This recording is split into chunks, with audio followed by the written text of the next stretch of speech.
Saludos, bienvenidos a Econotemas. Yo siempre en la grata compañía de mi amigo y hermano Carlos Cuello. Carlos, ¿cómo te va? Muy bien, gracias a Dios. Carlos, una bendición estar en la grata compañía suya. Sí, gracias. Mira, tú sabes, Cuello, que después de que se dispusiera el aumento del salario, que se hizo efectivo el aumento del salario Ya, mínimo este mes. Sí. Antes de terminar abril. Antes de terminar abril. Se comenzó todo el andamiaje para el aumento del salario en el sector privado. Sí. Pero ahí ha habido muchas dificultades, hasta el punto que se habla de que eso... Vamos a ver qué es lo que fracasó, pasa. Pero vamos a analizar eso. Dicen que para el próximo jueves hay una reunión. Ojalá quiera Dios. Vamos a ver. Pero ahí está en carpeta eso. Ese es el tema del momento, además de lo que ha acontecido en Punta Catalina con los obreros de Punta Catalina y la retoma, ya las plantas la van a volver a... Déjame decirte que el aumento de salario es bueno para uno, pero para otros no es gracioso, porque tú sabes que las multas están referenciadas al salario mínimo. La multa está referenciada al salario mínimo del sector esa público. Multa que llegan hasta 10,000 toletes. Bueno, el salario ahora, la multa que era de 5 antes. ¿Tú recuerdas cuánto era la multa originalmente? 5.75. 5.75. Ahí ahora llegan hasta 10,000. Vamos a la pausa y volvemos.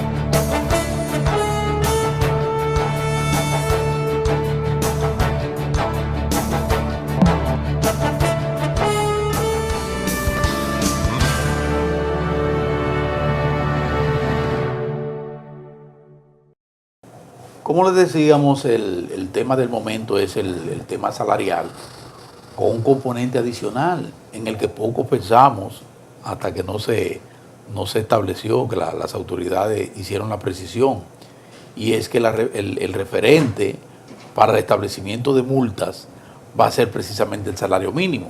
El salario mínimo hasta el momento en el sector privado, la multa alcanzaba apenas los 5.200, como mucho 6,000, 7,000 pesos. El mínimo del gobierno. El mínimo del gobierno. Sí. Ahora, como el gobierno ha subido de 5.200 a 10,000. A 10,000, entonces la multa será de 10,000. Bueno, así es que está contemplado la ley. Por lo menos así es que está contemplado la ley. Aún así, Collito, yo estoy de acuerdo con que la economía necesita de un aumento de salario, y que el proceso de consolidación de la economía, con esa robustez que tiene, de ese crecimiento reconocido por todos los organismos internacionales, necesita mayor equidad en la distribución, y que esa distribución, esa equidad y esa distribución viene dado en la salario, forma legítima. el mejor mecanismo es el salario. mecanismo es el salario. Fíjate que el año pasado la economía tuvo un crecimiento de un 7%. Sí. Cuando se consideran los factores que más incidieron, las dos variables que más incidieron fueron la del consumo y la de la inversión. En este caso hay que destacar que según un informe del Banco Central, que ya está íntegro en su página web, el 87% de lo que es la actividad de movimiento de la economía, valga decir, del consumo y de la inversión, descansa sobre el sector privado. Claro, no queremos decir con esto que el sector privado puede actuar de manera autónoma. El sector privado se motiva a invertir y a asumir. Sí, pero el sector privado asume riesgo cuando las políticas son claras. O sea, tanto la inversión pública. Cuando no hay incertidumbre. Claro. Y cuando hay estabilidad macroeconómica, que las tasas de interés son accesibles, que la estabilidad de precios. Claro. Entonces fluye la inversión extranjera y la inversión privada. Por eso es tan importante, aunque la gente a veces no lo reconoce, que haya estabilidad macroeconómica y estabilidad política y social, porque la confianza radica fundamentalmente en que tengamos estabilidad política. Todo estos ruidos y todas estas cosas, la verdad es que no mandan buenas señales, ¿no? Y alteran. Claro, las decisiones de los agentes económicos se ven afectadas. Por eso el llamado debe ser permanente al liderazgo político que tiene una gran responsabilidad, una grave responsabilidad. Sobre los políticos ha sido precisamente donde hemos cimentado toda la democracia y el desarrollo a través de las políticas públicas. Pero sobre ellos descansa también la posibilidad de que podamos mantener este estado de estabilidad social y económica en el país. Porque si se descompone la política, como a veces uno ve asomos en esa dirección, tú puedes estar seguro de que ese capital que está fluyendo y que nos mantienen incluso nosotros el capital directo extranjero, ese flujo de inversión extranjera directa, eso no es verdad que se va a mantener. Claro. Sino que le pregunten a México, que le pregunten a Venezuela, que le pregunten a Brasil, que le pregunten a Argentina, hasta Costa Rica,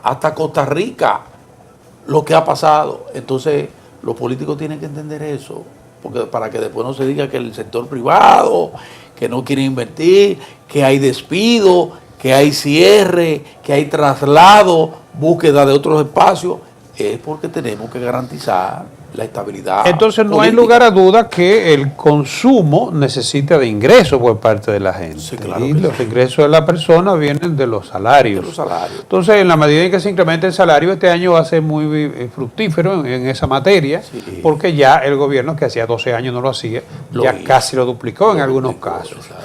Y en el caso del sector privado se va a producir. Sí. Pero lamentablemente hay un tranque. Y es que el sector privado entiende que hay que diferenciar las empresas en función de su patrimonio. Existe ya una ley, antes no existía, pero existe una ley que clasifica las empresas. En cierta medida poniéndose en una posición equidistante, poniéndose en una posición equidistante. Yo creo que sí, que hay que tener el debido cuidado, porque no se le puede imponer un salario a una empresa de 4 millones de pesos en instalaciones y capital hoy, que los 4 millones de hoy no son los 4 millones de ayer. Exactamente. Entonces muchas pequeñas y medianas empresas probablemente lo que se podría producir es una pérdida de empleo. Sí. ¿Qué sería? Y eso es peor. Cualquier política de empleo debe tomar en cuenta que no aumente el desempleo y por supuesto que le preserve lo que es la estabilidad al salario, el salario real, el poder adquisitivo. Sí. Y eso, gracias a Dios, hemos tenido inflación muy baja en los últimos tiempos. Pero lo otro es que cualquier incremento de salario que no tome en cuenta la productividad del trabajo, lamentablemente va a tener un impacto inflacionario, porque lo ideal es que haya un aumento en la productividad para que no se recargue sobre el costo de producción. Así es. En este caso la productividad ha mejorado en los últimos tiempos, pero hay que destacar que el capital ha tenido una fuerte incidencia en lo que es la mejoría en la productividad, porque las empresas han ido reduciendo costos y mejorando sus niveles de productividad, invirtiendo en paquetes tecnológicos, invirtiendo en equipos modernos. Entonces, por eso la ponderación del sector de trabajo lamentablemente se ha reducido. Y eso explica la pérdida de poder, de presión de los sindicatos. Pero lo que tenemos, los empleos que tenemos y los que están por crearse, que deberán seguir creándose en la medida en que las condiciones así lo indiquen, las condiciones del país. Pero hay es otro tipo de empleo, un empleo más calificado, el que se demanda. Pero ya no es tanto el obrero, ya es más un trabajador. Recuerda que se está reclamando innovación. Claro. Y la innovación de alguna manera arrastra cambios fuertes en lo que es la mano de obra. Pero va a haber aumento. Pero va a haber aumento. Ya se pospuso para el próximo jueves. Y además hay un elemento importante, y es que al parecer el gobierno a través del Ministerio de Trabajo encontró un mecanismo para presentar una propuesta que pueda ser avalada por uno y por otro sector. Eso es lo que ha dicho.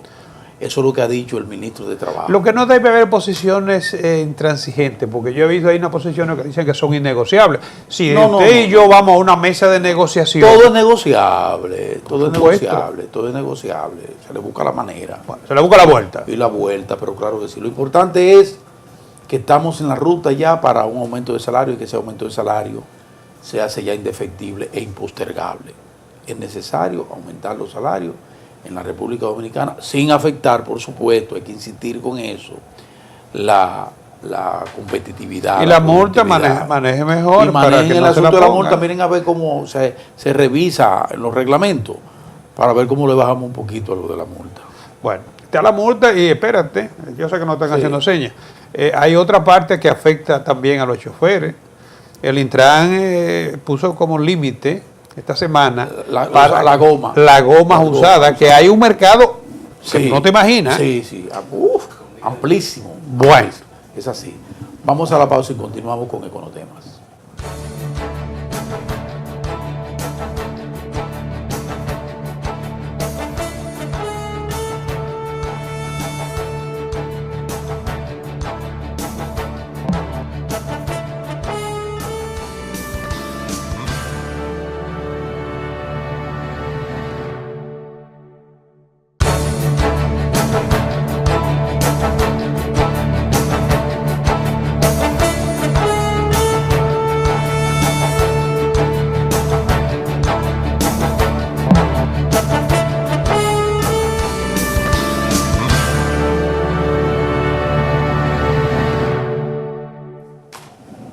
Pollito, Vamos a ver.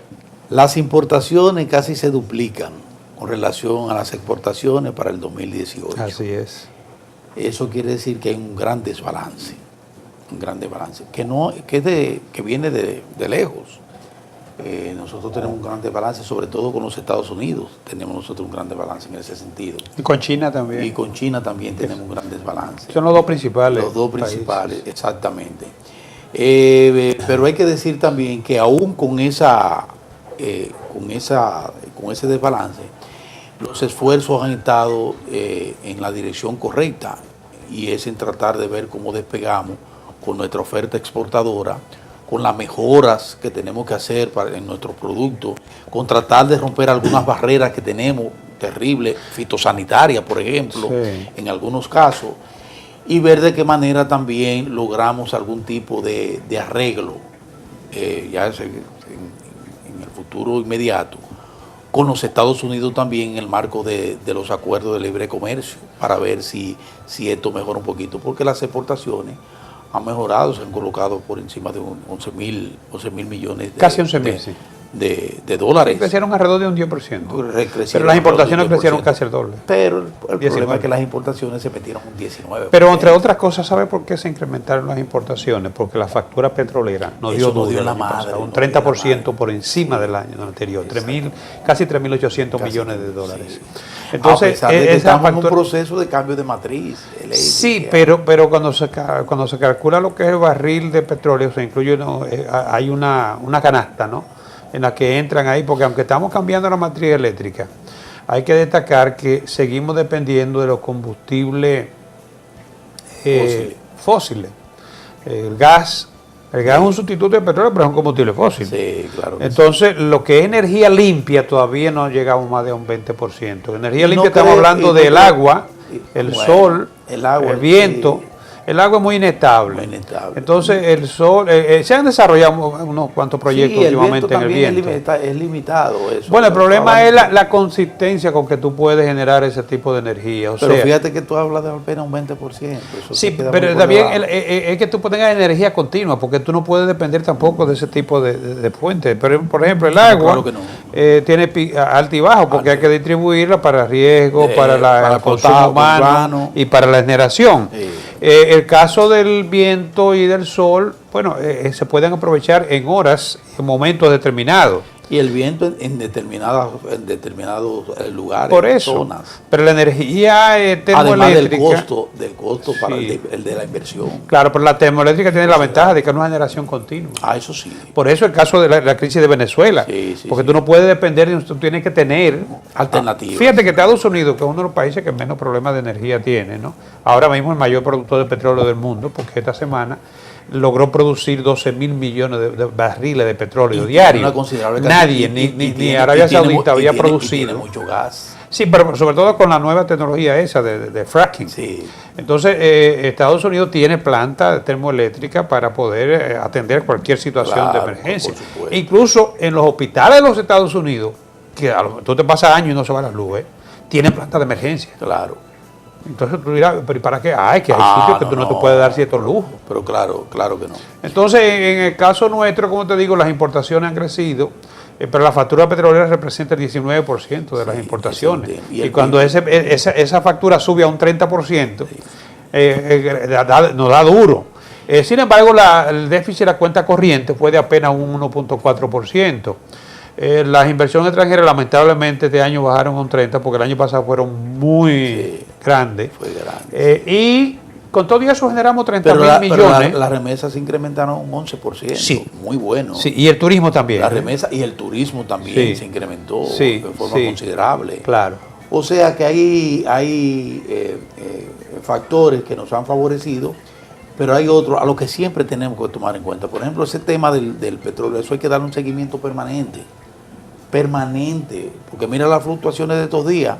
Nosotros nos hemos pasado cerca de 7 semanas con alzas en los precios de los combustibles en el país, salvo la semana mayor, la Semana Santa, que por una disposición administrativa se congeló, pero se congeló incluso violentando la propia ley. Sí. Porque la ley establece que cuando sube, sube y cuando baja, baja, ¿verdad? Sí. Pero ahí por un asunto de coyuntura y una disposición administrativa, a la cual tiene pleno derecho el Estado, pues se decidió congelar. Nadie protesta cuando se viola la ley a favor de, exactamente. Pero hay que decir también, Cuello, que hay que vigilar, porque fíjate cómo el petróleo se mantuvo y se llegó a colocarse casi en 67.